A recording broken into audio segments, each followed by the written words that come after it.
Hey everybody, welcome to our JobNimbus 101 workshop today.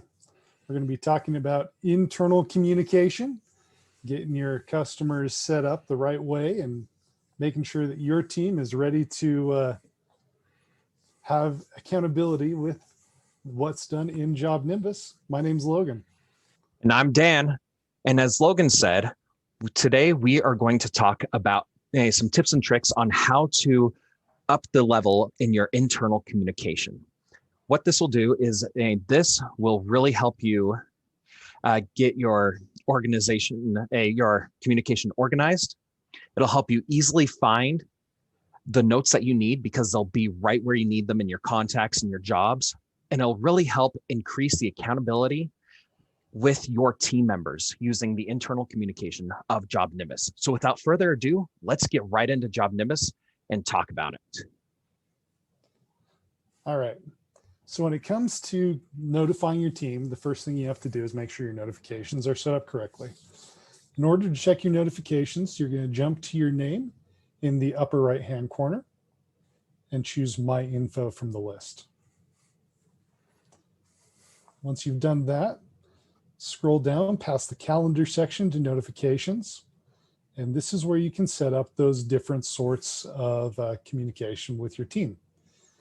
The first kind is an email communication. So they'll get an email sent to the email address they use to log on with whenever a task or a contact is assigned, things like that. A push notification, if they have their phone logged into JobNimbus on the mobile app, they'll also get a buzz on their phone. So that helps you keep track of things that way. This is done by team member, so you can have different options than your salespeople or things like that. Yeah, so once you have your notifications set up properly and set up how you want them, you can start receiving those push notifications or emails about what is happening in JobNimbus.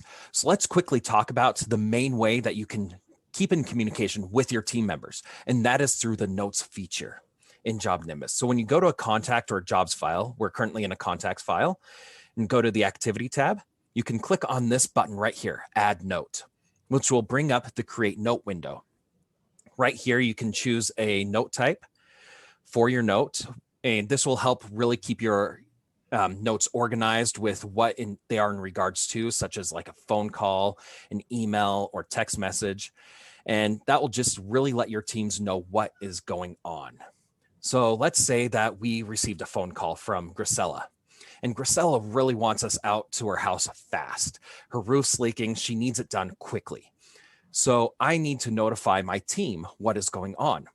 So let's say I need to notify Harry.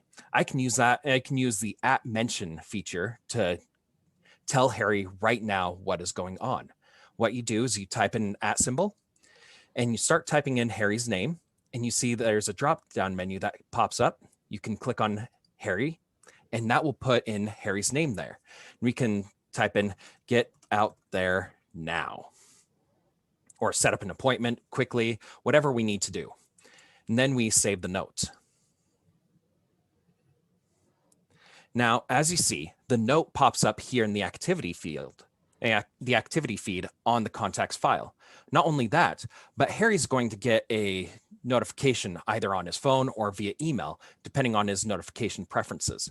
This is a really great way to get your team members to look at the communication real quickly to keep them in the loop in the now. Absolutely. So that's great if you need something done right away. If there's something you'd like to schedule for the future or something you want to make sure gets done later, that can be done best by using a task. To get to a task from a contact, you choose the Tasks tab, choose Add Task here, and you can add a task type, much like we can add a note type. So this could be an inspection. You'll automatically give it a name. You can give it a description as you need to, set a start date and time. We'll do it in the very near future. And there's our end date. If we were doing this for something like a production meeting, maybe we'd do this over several days and it would just take up all of that time. You can set the priority. We're going to set this high. We want to make sure we're setting the assigned to who we want to do this. In this case, we're going to do Aaron. Get Aaron to do this. And once we're satisfied, we're going to save it. If we jump to our calendar, we're going to see that show up there on the calendar once the task is created. There we go. And you'll see that this shows up in Aaron's particular orange color. If we tap on it, we can get the details on it. And if we click this, we'll mark it as complete. We could do this, Aaron can do this. If it's been marked as complete, it'll disappear off the calendar. Unless here in tasks in your calendar, we've set show completed tasks to be on, and then it'll show up, but it'll have grayed out letters. That's really good to keep track of what your team's doing in the future. And sometimes you want to even assign these automatically. Right, but that's not the only place where you can create tasks. As you see, we have add task buttons here, but when you click on one of these, just make sure that you're using this related contacts, related job in a text field. So that way it is added to that jobs file or contacts file and everyone knows what's going on. Another thing, one last thing we want to touch base on is in your settings. So if you go to your settings and then go down to the automation section in your settings, this is where your automation rules are. Now, we just really want to quickly touch base on this, as we've already done an extensive video on it, on how to create automations and step-by-step instructions on how to create specific automations that a lot of companies use to really get you started and get you hitting the ground running. That's in our YouTube channel. So I suggest that you check that out on our YouTube channel if you want to learn how to create automations. But we just want to touch base and tell you that you can create automations that say when a contact is moved into a specific status, shoot an email off to this team member to let them know, and also create a task for this team member telling them that they need to go out to their house at this time or set up an appointment for this time. Just really neat stuff like that. Really automates the way that you're communicating, so you don't have to go in there and create notes after notes after notes, or go in there and create tasks yourself. The automation feature is really powerful.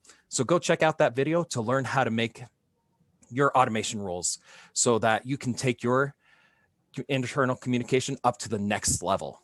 So this right here has been a few tips and tricks on how to better your internal communication, because you know what they say, when the team works, that's when the dream works. So thanks everybody coming out to our JobNimbus webinar. Please go ahead and head into our YouTube channel to check out our previous. Thanks everybody for coming to our webinar. Please head into YouTube to check out our previous webinars. We've got them on all sorts of JobNimbus subjects, these 7-minute webinars, as well as 30-minute webinars. You can check out our knowledge base if you prefer to learn by reading. We've got excellent articles on everything under the sun. And if you need some help, you'll see some emails and phone numbers there at the bottom where you can reach out to our support staff, and they would be happy to answer any specific questions you have. Thanks everyone, and have a great day.